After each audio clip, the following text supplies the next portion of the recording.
The title of my message this morning is From Darkness to Light, and it's taken from the reading in Genesis, and the verse, Abraham called that place, "The Lord will provide." The lectionary sets up our readings over the course of 3 years. It calls them years A, B, and C, and we are in year A. The main reading in the New Testament for year A is Matthew, and the reading for the Old Testament is given a choice. We may choose Genesis or Jeremiah. And as the preacher for this Sunday, I chose Genesis because it's the first book in the Bible. The stories are rich and complex, and so many of the stories influence our culture. The challenge of reading the readings from Genesis at times, however, is that they can be very difficult, perplexing, and troubling. Few stories are more difficult and more challenging than this morning's reading. Maybe the challenge and difficulty of the reading is why those folks that make the lectionary placed it in the middle of the summer when fewer people are in church. Give a break to the preacher. It starts, God tested Abraham.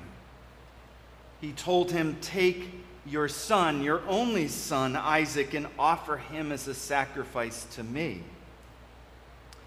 Now, our Jewish brothers and sisters don't shy away from this reading.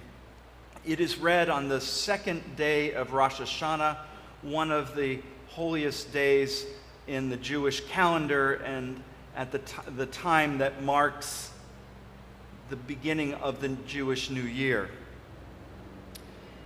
The story, from their perspective, looks at the celebration of God's kingliness and the binding of the Jews to God in a relationship that is never broken.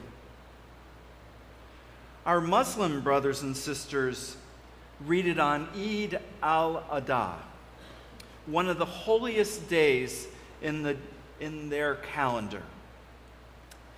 Its name means Feast of Sacrifice.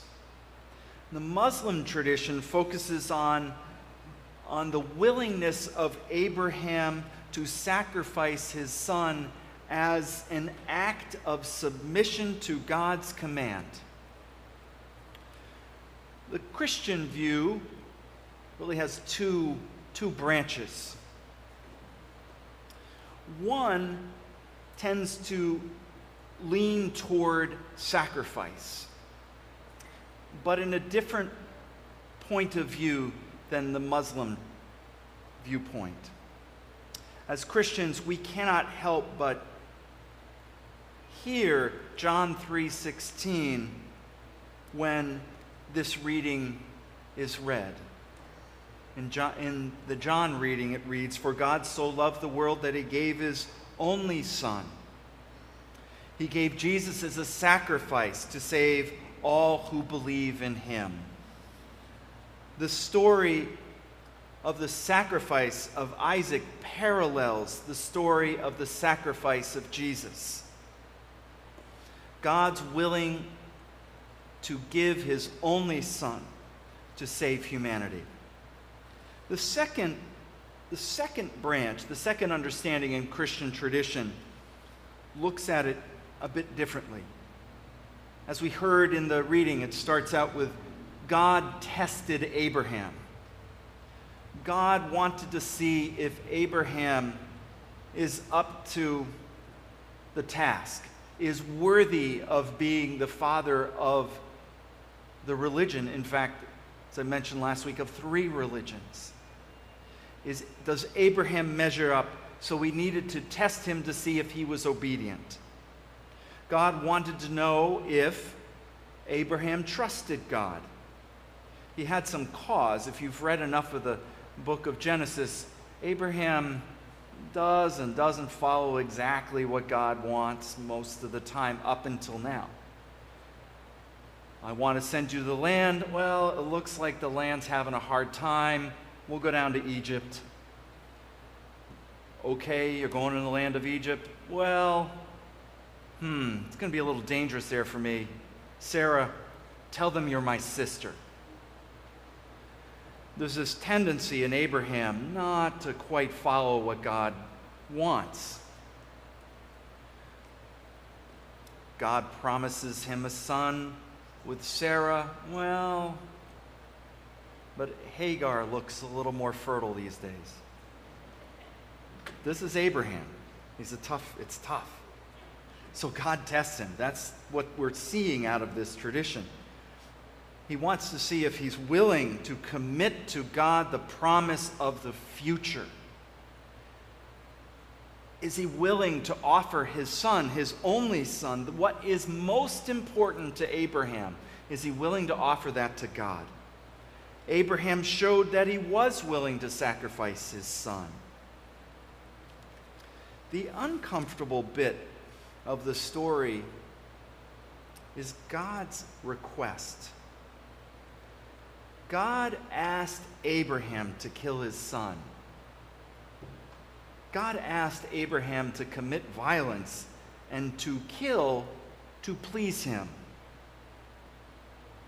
But the story is difficult if we only think of God as all loving and all good. God, however, has a dark side. The story of the sacrifice of Isaac tells us that there is part of the divine spirit that permits killing. The insight is troubling and disturbing. It should be. Moreover, the story focuses and forces us to see the dark side of humanity as well.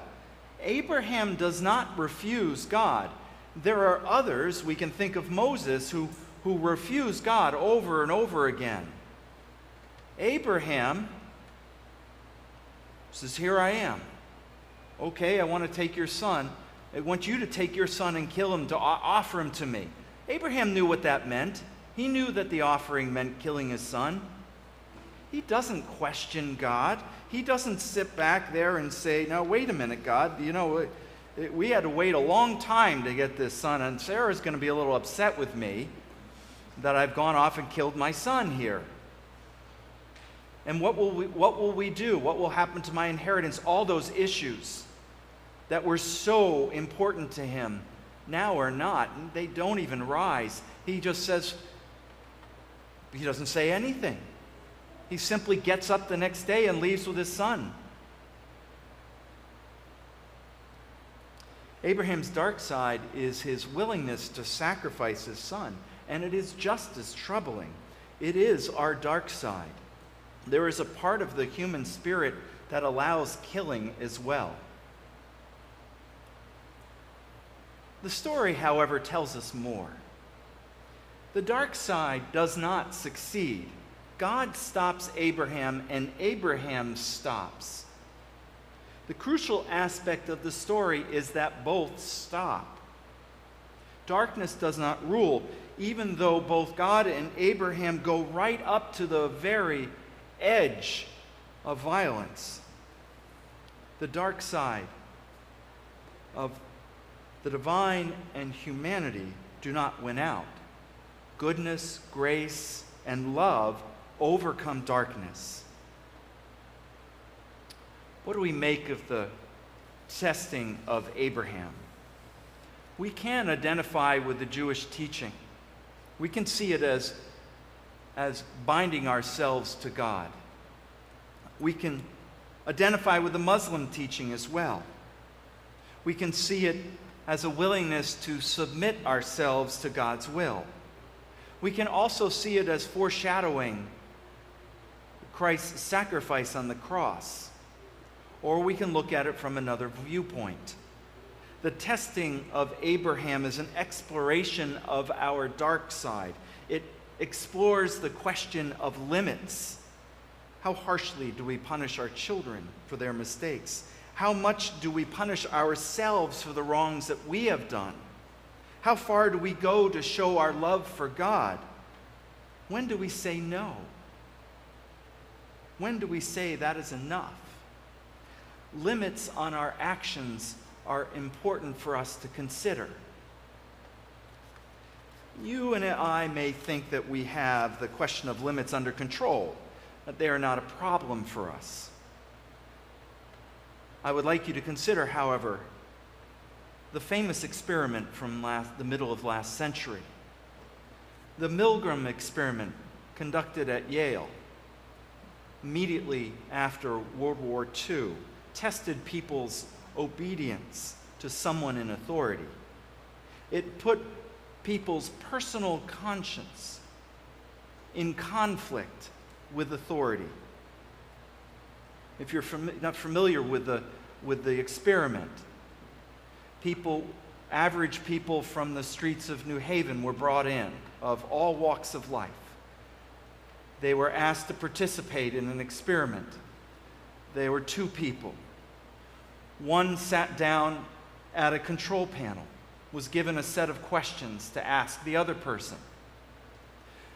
There was an observer there in a lab coat who had the air of authority, of a doctor. The other person was in a room that could not be seen, but they could hear. The person would ask the question. In the beginning, the person answered, in the other room answered correctly, but the questions became harder, and they would start to get them wrong. And if they got them wrong, the person in the lab coat, the person of authority, would say, "You need to press the button." By pressing the button, a shock was given to the person in the other room as punishment for getting the answer wrong. The questioning continued. At first, the shock was light, minor, and the person was like, "Oh, what was that?" But soon, more wrong answers came across the intercom. And at each wrong answer, the person would go up the dial, and the shocks would become more intense. What was remarkable is that the person at the table asking the questions in front of the control panel would hesitate, would ask a question, and the doctor, the person in the lab coat would say, no, go ahead, this is what we're supposed to be doing. And the person didn't really protest. And they would continue, and the voice would sound more distressed. It would continue and continue until the protests were severe. Now, in truth, the person on the other side was a plant, and the shock wasn't happening, but the person at the table did not know that. And that was the challenge of the Milgram experiment. It was trying to understand how what happened in Germany could happen. What was it about human nature? Was there an aspect of human nature that would give over to authority easily? The answer was disturbing and troubling. The answer was yes. It found that an unexpectedly high portion of people obeyed someone in authority, even if doing so might harm another person.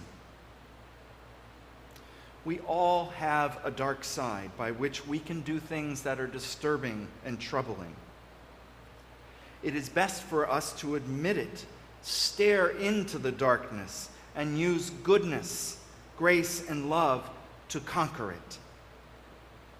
And like Abraham, we can call that place, "The Lord will provide," because with God's help, we can overcome the darkness, and we can live truly as people in God's light.